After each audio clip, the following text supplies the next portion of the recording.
All right. So, what's up, everyone? Today I'm taking my dad's truck to get an oil change and tire rotation at work. I had got it in here, and I'm used to being in my car, so I'm like pushing the brake, and I'm like, fuck, there's no button. But it's gonna be an interesting day. Let's talk.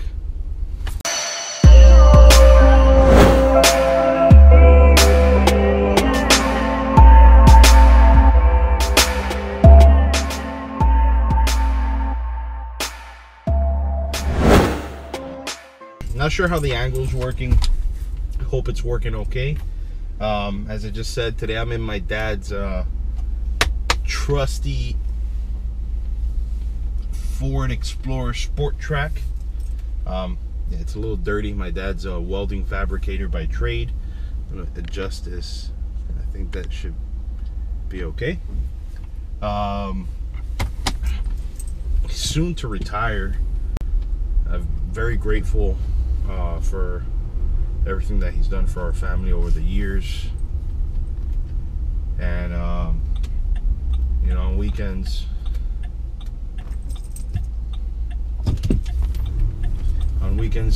whenever his oil change is due, I swap cars with him, and he gets to enjoy the Lexus.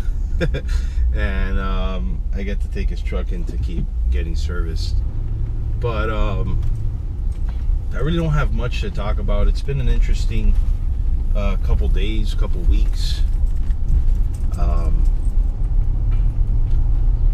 Been doing a lot of reading, a lot of self-education, just kind of trying to get in tune with myself more than anything, and it seems to be working pretty good. Funny enough, right, I kept having like a lot of brain fog and all that because I really don't sleep much, but I've been taking a couple of supplements that for me have been working very, very well. I'll put the links to those supplements in the description below. One of them is they're both by the manufacturer, the supplement manufacturer Zoo or Shu. I don't know how to pronounce it. They're available through Amazon. Like I said, I'll put the links in the bottom. One of them is called Nootropics, and the other one is their version of DHEA, which is a hormone. So I feel very good. You know, DHEA is known to regulate your hormone levels and optimize overall mood and you know, mental clarity, etc. So kind of goes into the nootropic segment of the supplements. And Neuropeak, I mean, well, think about it. Neurons, and peak. It's going to help you optimize that. So I've been taking those two, and I don't know if to attribute it to placebo or maybe, the fact that they are working, but I do feel better. I legitimately do feel better. And my wife, she also is taking them, and I noticed a drastic improvement in her overall mood and energy levels yesterday. So, normally we have a toddler, 2.5-year-old, going on 15, let's call it. But she's normally spent by the end of the day, and yesterday, I mean, she was good. Like, we were talking it up and energy, and she was lively about how she expressed her day, and that's something I haven't seen in her in a while. So it's good. But I don't want to dwell on the whole Neuropeak or nootropic or supplement thing. So far in the channel, I've been trying to not edit anything, in the sense of I don't like to be fabricated, right? I don't like to be unauthentic, and it's something that I keep seeing more and more and more and more of as I start, producing more and more content, I see a lot of people that they just work so hard on making their content on their channel so overproduced that I think it takes away from the whole YouTube experience, right? This is a channel about me, right? However, this channel about me is for you guys. So it's very important, I think, for content creators on this platform to keep it real. Like, there's so many pranks, right, that are staged. Like, there are literally people right now that probably spend a couple of days trying to orchestrate a prank to pull it off and then make you think that it was, you know, a legit prank. On the other side of the spectrum, you have a lot of so-called entrepreneurs that, I forgot who said it, I think it might have been Gary Vee. There's a lot of so-called entrepreneurs right now that are the equivalent of, excuse me, oh, I'm an athlete, right? And they just so happen to play, you know, sports at a college level. Come on, like, for real? Or, oh, I'm a rapper. Let me spit a couple bars at you. You know, like, what the fuck? Like, no. Just because you so happen to, back then, go on SoundClick and pay 15 bucks to license someone's beat and rap about your pet turtle doesn't make you a rapper, okay? You know, even myself, around 2008 and 9, I was producing music. But I've always been, let's call it, professionally eclectic. And I'm grateful to have tried a lot of different things. Why did I produce music? Because ever since I was a child, I've been into music. I don't know my biological grandfather from my dad's side. However, he was the trumpet player at one of the largest orchestras in Cuba. So it's one of those things, you know, it kind of runs through your blood. But I remember when I was a teenager, I got a hold of MTV's Music Generator. I don't know if you guys remember that. And I started putting together beats, but I was too cheap, or I couldn't afford to buy the licensed version of it, so I never went forth with it. Then I started messing around with Fruity Loops, right, back then, which is now FL Studio. And I am a lifetime license holder with FL Studio. And in my computer, I have probably hundreds, if not at least 1,000 different projects of beats that I've made. I haven't released any of them. One of the beats that I had placed on YouTube so happened to make its way onto $1 Million listing, but I never filed for copyrights.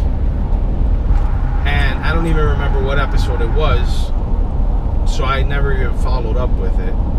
But it was very, very, very similar to a beat that I put up on YouTube. What a coincidence.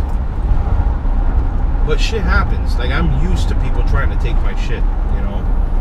I started a business called Savage Scent.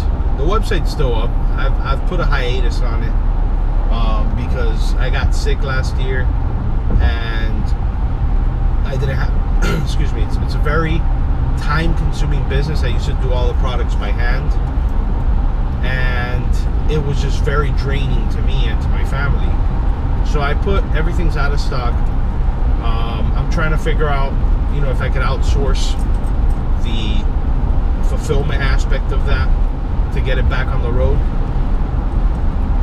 But you won't see them up right now, but I created via the hire of a graphics designer a t-shirt that went viral for the bearded community called Dia de los Barbudos, right? Dia de los Barbudos, basically the Day of the Bearded. It was an homage to Day of the Dead, or a tribute to Day of the Dead. And I had launched it September of 20, I think, either 15 or 16. And I did probably, just with that one t-shirt design, over 30 some odd $100 in sales in a month. And then I started running into people stealing my design. So they were stealing my design and then selling the shirt for less than I was selling it for. I did have issues with I owned the copyright to it. Thankfully, I had applied at that time for the copyright, so I had the copyright certificate. I had to message Amazon. It was a back and forth, not litigation, but a back and forth process for probably over a month for them to get the item down. But they don't cooperate in providing me with records of how many units were sold, because I should be able to, I guess, claim those profits for myself, not for whoever they paid. At the time, I didn't have any friends or attorneys. Now I have plenty. And I'm not even gonna bother with it. You know, we're in a society that everything's like, who can I sue? And quite frankly, I don't give a fuck. Like, I really don't. But to make, you know, I always try to bring value out of every situation. To bring value out of this, right? How sad is it that there's people out there that lack the creative talent to come up with their own ideas and or designs, that they have to basically resort to stealing or regurgitating the projects, products, and or ideas of other people, right? How sad is that?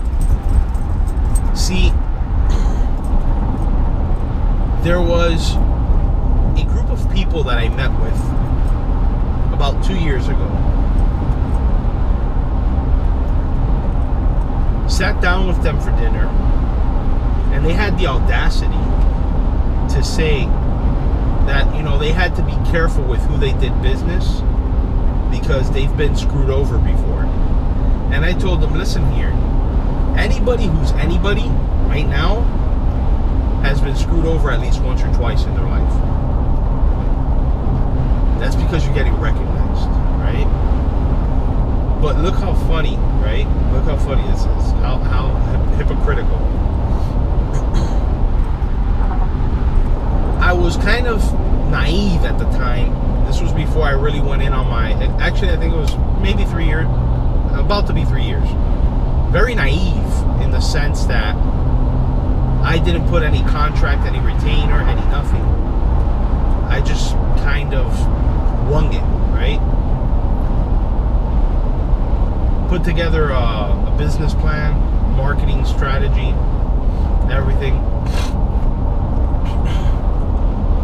Never got compensated for it, but I did tell them one thing, because they said that they were scared to bring anyone in and then have that person steal their ideas.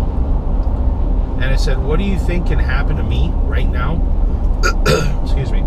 That I'm sitting down with you, or, you know, having dinner together. And what goes to say that 7 months down the road, you don't tell me, hey, Oz, thank you so much for all your efforts, but we no longer want to continue with you.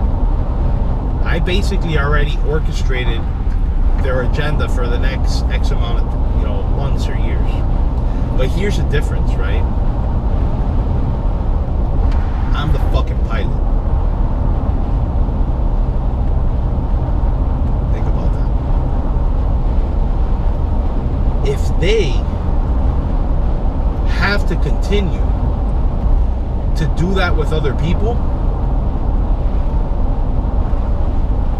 they're going to continue going in fucking circles. Alright? Doesn't mean that they're not going to grow. but they're gonna continue going in fucking circles. The people who listen to me might go in circles, but the only reason it goes in circles is because that shit's lapping around the fucking competition. And I'm fucking confident in that. And just to set the record straight, they did start pushing me aside. And they're going to continue to struggle in that field. Because they fail to see the forest for the tree.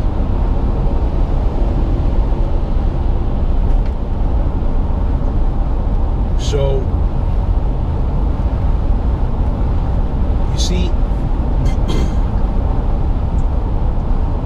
there's a lot of people that are going to look back at this particular video, and that's why I'm making it 5, 6, 10, 15 years down the road. I'm not even going to say when I arrive to my goals, because I don't have any goals. My goal is to do the very best every day that I can. My goal is to allow my skills and abilities and talents to help others reach their new level of greatness. So when they look back at this, they're going to experience what I avoid on a daily basis. And that fucking elephant is called regret. They are going to experience the biggest punch in the fucking mouth without even me having to ball my fist.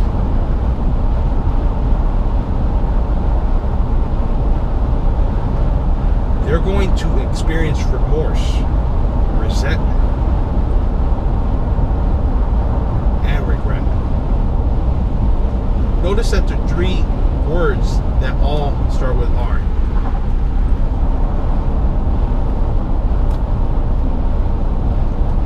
I don't know what else to say.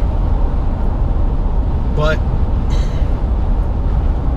it's very interesting, right? That people, like I said earlier, fail to see the forest for the trees. They get caught up in the flashy bullshit of the moment. They get caught up in the who can do it cheaper and faster. They get caught up in the who can guarantee my fucking service. And let me let it known, I don't guarantee my service. I don't. What I guarantee is that I'm going to work my fucking ass off for you. And my team's going to do the same. But if you can't trust in that, I don't want to do business with you. I really don't. And I'm not trying to be cocky. If you can't trust in me giving you my word, which I give and I honor, I'm not going to do business with you. I don't want to do business with you. You can take that shit elsewhere. I'm not in the business of helping losers win more. I'm not. I don't want to turn losers into winners. If you don't have what it takes to win on your own, I'm not interested in doing business with you. I'm interested in helping winners win more. And then I know that a lot of people might have the audacity to say that they're doing better than me.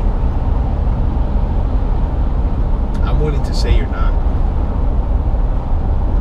Because those people will never be me. And I will never be those people. So the fact that they are comparing themselves to me tells me that they're a fucking loser.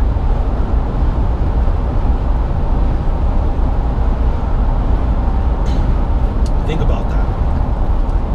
Guys, complaining is not a strategy. Excuses are not a strategy. Bitching and moaning is not a strategy. Contemplating is not a strategy. Insert random other whatever. Take ownership of your life. Make sure that every single opportunity that you embark on, you put your all into it. There's going to be times that you are going to have to take a small hiatus. You are going to have to pull it back one notch to make sure that you are okay. But then once you're back at it, full throttle, keep going forward. So guys, this has been a Let's Talk episode. It's been open format. I'm not editing shit, guys. The only editing that I do on my channels, or on my channel, is the little intro clip with the little music and putting an outro and one transition. That's it. I don't cut anything out. I don't mute anything. You don't see me with a notebook trying to think of what I'm gonna say next. I don't have talking points. My talking points are here and here. That's it. So I leave you guys with that. Have a beautiful Saturday. Today is April 13th, 2019, and that will be the record of this conversation, right? Setting the record for this conversation. Later.